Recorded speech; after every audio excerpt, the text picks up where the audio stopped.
Bismillahirrahmanirrahim. Alhamdulillahilladzi hadana lihadza wa ma kunna linahtadiya laula an hadanallah. Wassalatu wassalamu ala asyrafil mustafa Rasulillah wa ala alihi wa sahbihi wa man walah. Rabbi shrah li sadri wa yassir li amri wahlul 'uqdatam min lisani yafqahu qawli. Allahumma nawwir qulubana binuri hidayatik kama nawwartal arda binuri syamsika abadan abadan birahmatika ya arhamar rahimin. Amma ba'du. Ahayyikum bitahiyatil Islam tahiyatan mubarakatan wa hiya assalamu alaikum warahmatullahi wabarakatuh. Insyaallah fi hadzal yawm sa'usyarik ma'akum mimma fahimtu min kalami ustazina al-doktor Said Hazrul Zaufi wa mimma qara'tu min kitab Kashful Mahjub li Syekh Al-Hujwiri rahimahullah min mawdu' Al-Kharraziyah.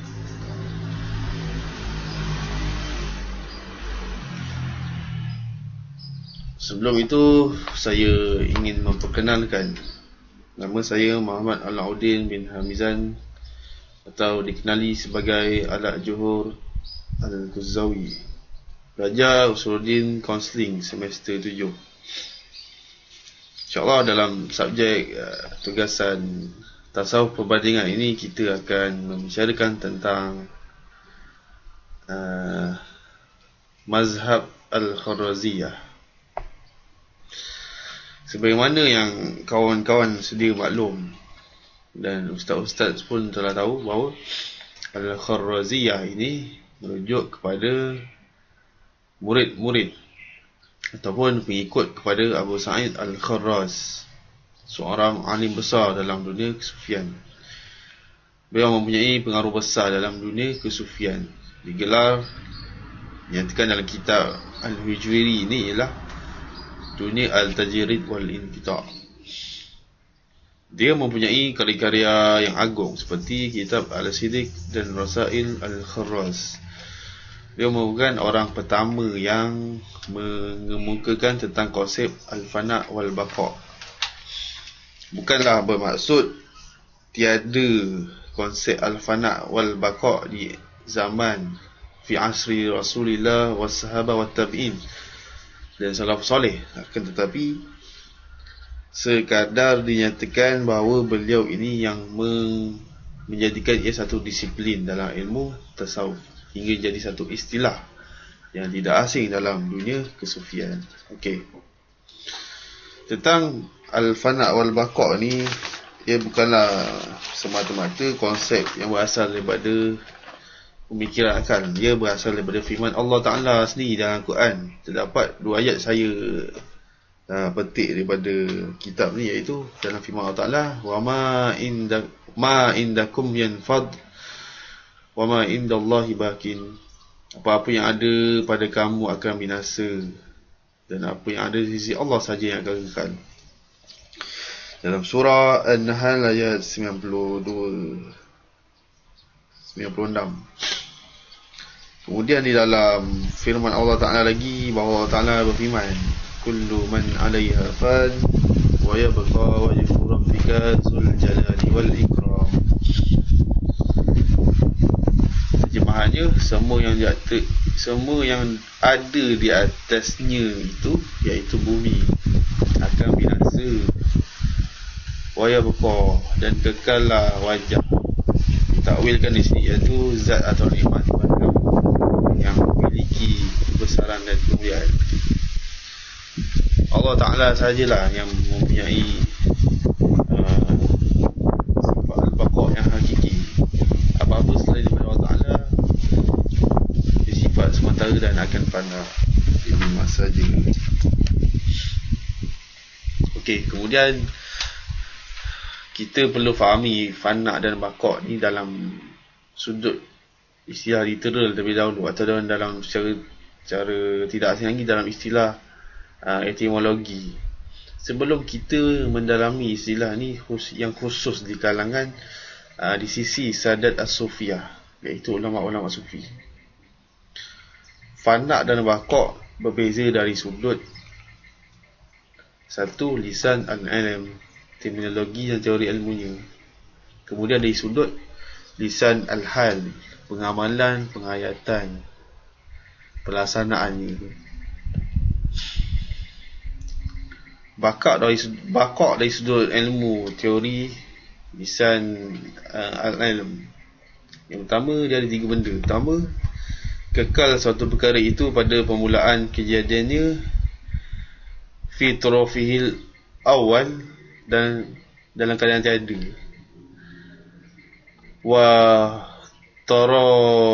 fi turafihil akhir fil fana. Dia kekal fana dalam permulaan dan juga kekal fana dalam keakhiran. Contohnya dunia ni, kan, mula-mula tak ada, kemudian akhir-akhir nanti tiada juga. Yang kedua, kekal suatu perkara yang ada pada permulaan tiada,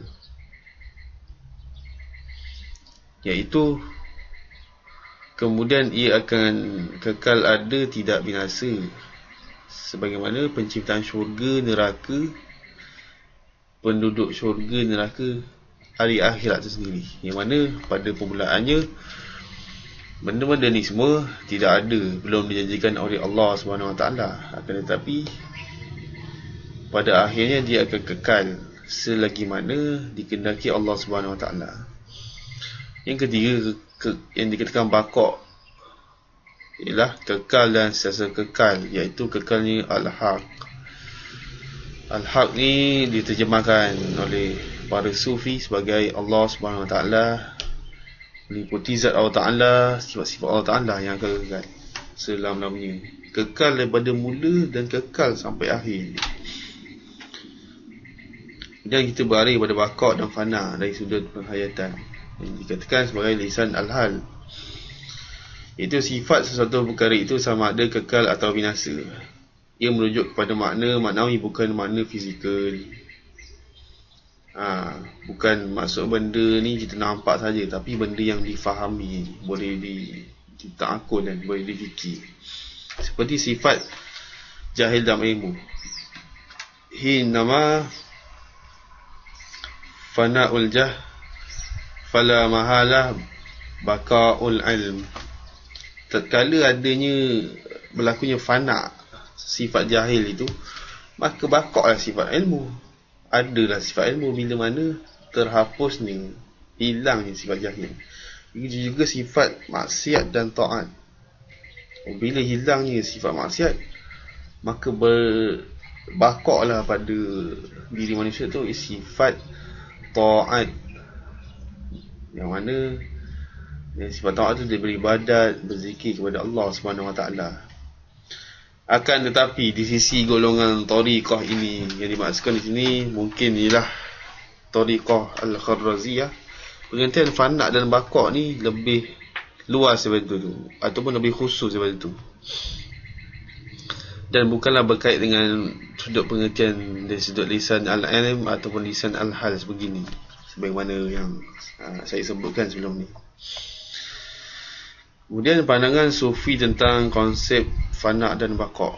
Ulama sufi tidak memakai konsep baqa' untuk darjah-darjah para wali.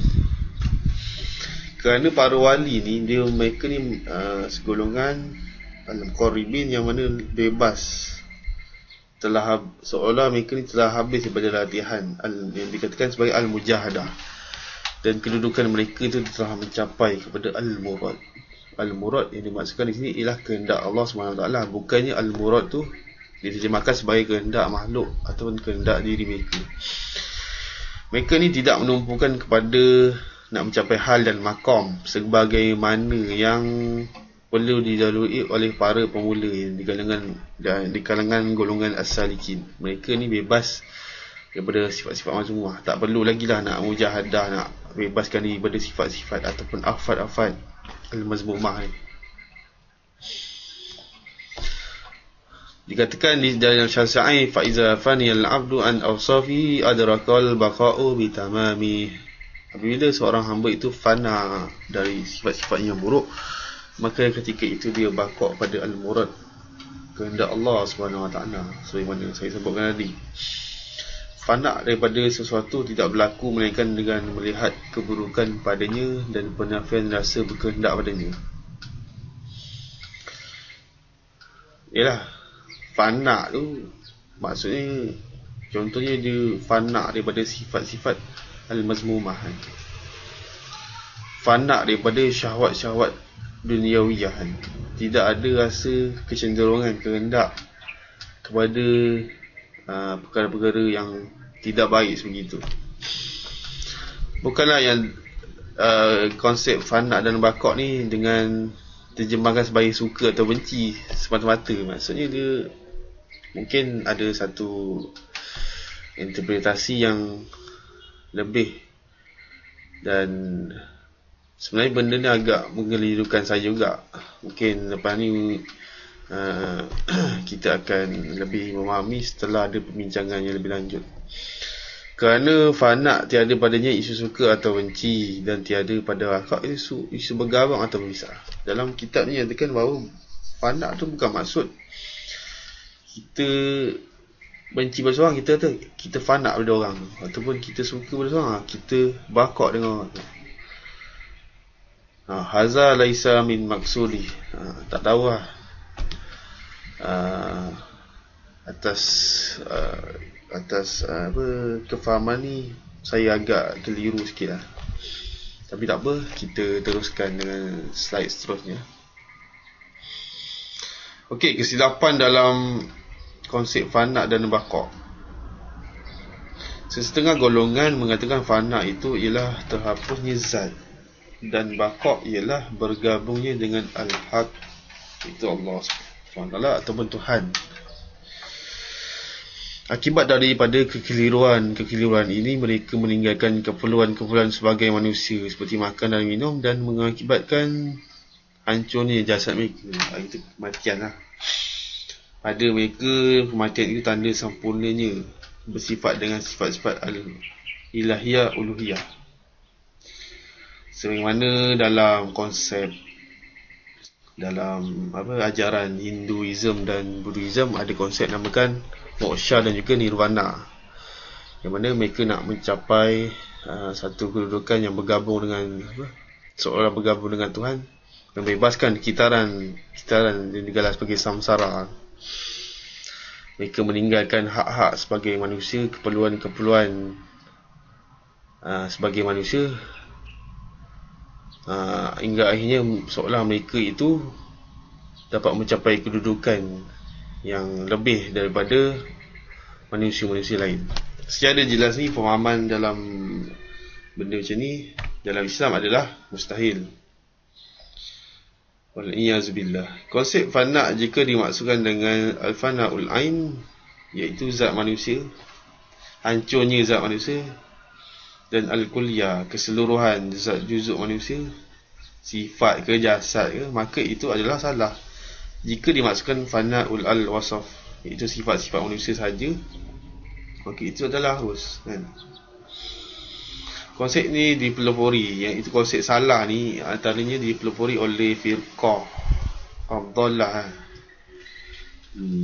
daripada agama lain seperti Al-Nusturiyah, yang itu berasal daripada Rom, dan ajaran Kristian yang mengatakan bahawa Maryam, ibu kepada Nabi Isa tu, mengalami proses mujahadah sehingga meninggalkan sifat-sifat keperluan-keperluan sebagai manusia untuk mencapai taraf baka al-lahud, bergabung dengan Tuhan.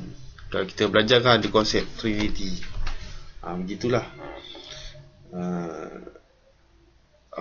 Kedudukan ni mujahadah tu sampai seolah melengkapkan ketuhanan itu sendiri. Konsep yang silap ini juga dipelopori oleh golongan Al-Hashawiyah, Al-Mujassimah dan Al-Musyabbihah. Satu pengertian yang sama lah, sinonim. yang mengatakan harus bagi qadim, iaitu yang sedia ada itu bersifat dengan sifat al-hadis. Mereka ni mengatakan bahawa Allah tu harus baginya berjisim dan berjasad sebagaimana jasad makhluk. Tidak jumpa juga golongan al-dahriyah yang mengatakan bahawa alam ini adalah qadim, bersifat qadim dan tidak binasa. Atas kefahaman saya berdasarkan bacaan sebelum ni, dia menyamai konsep emanasi ataupun al-faid dalam aliran falsafah, yang mana kewujudan al-kaun ni adalah hasil limpahan daripada al-khalq. Alam ni hasil daripada terjemahan adanya Tuhan itu. Sebagaimana bayang ada hasil daripada adanya kotak, objek kan. Macam tu lah. Jadi seolah-olah bagi mereka ni alam itu juga qadim kan? Dan kekal, tidak akan binasa, baqa. Itu secara jelas pandangan yang silap lah, yang lahir, yang kadang-kadang dia masuk dalam ajaran Islam. Kemudian kita lihat pandangan Abu Sa'id Al-Kharraz, itu pendiri mazhab Al-Kharaziyah ini sendiri. Dia mengemukakan satu ibarah, beliau mengemukakan satu ibarah yang ringkas, yang mana beliau mengatakan bahawa al-fana'u fana'ul abdi an ru'yatil ubudiyah wal baqa'u baqa'ul abdi bi syahidil uluhiyah. Perbuatan perhambaan itu dilihat sebagai cacat, dan sampainya seorang hamba kepada hakikat perhambaan ketika mana dia tidak melihat kepada perbuatannya itu sebagai bagus dan tidak berbangga dengan ibadahnya. Dia melihat itu semua semata-mata kurniaan daripada Allah Subhanahu Wa Taala. Yang mana konsep baqa dan fana yang diterjemahkan oleh Abu Sa'id Al-Kharaz ni, inilah yang sebenar yang dimaksudkan di kalangan yang dibelega pada dunia sufi.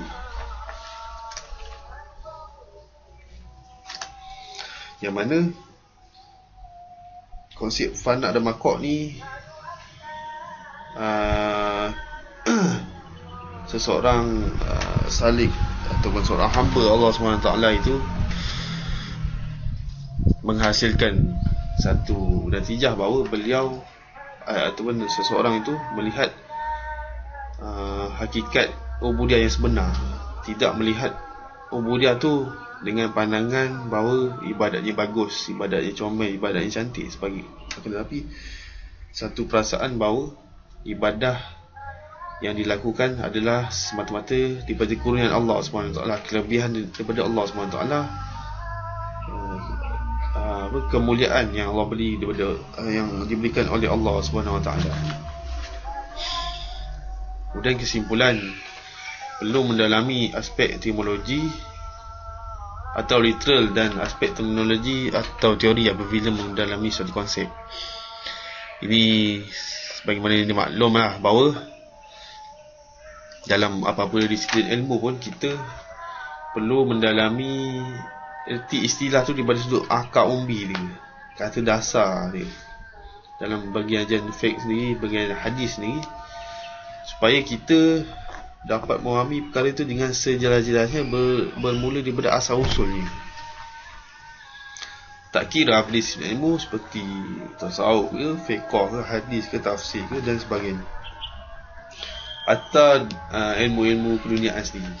Kesimpulan kedua yang saya dapat ialah kesilapan memahami konsep seringkali membawa bukan sahaja kepada fitnah, tuduhan, tetapi boleh membawa kepada rosaknya akidah. Sebagaimana yang kita maklum bahawa konsep fana dan bangkok ni kadang-kadang menimbulkan kekeliruan dan fitnah kepada dunia kesufian.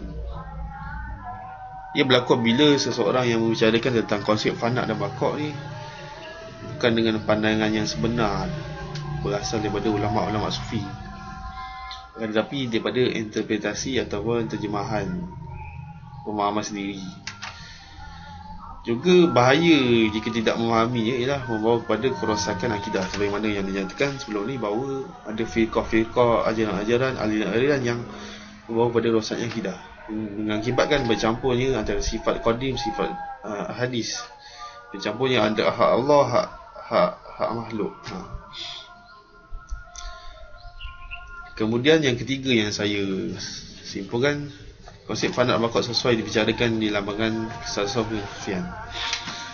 Ia perbicaraan di kalangan para murid dan salik, iaitu orang-orang yang bergelumang dengan dunia kerohanian dan penyucian jiwa. Dia tekan dalam orang Arab sebut likulli maqalin maqam, setiap benda yang nak dikatakan itu ada tempatnya. Sebabnya pada saya sebagai pelajar untuk subjek ni, agak sukar sebenarnya kadang-kadang nak memahami konsep-konsep yang diutarakan dalam dunia kesufian ni dalam masa yang singkat.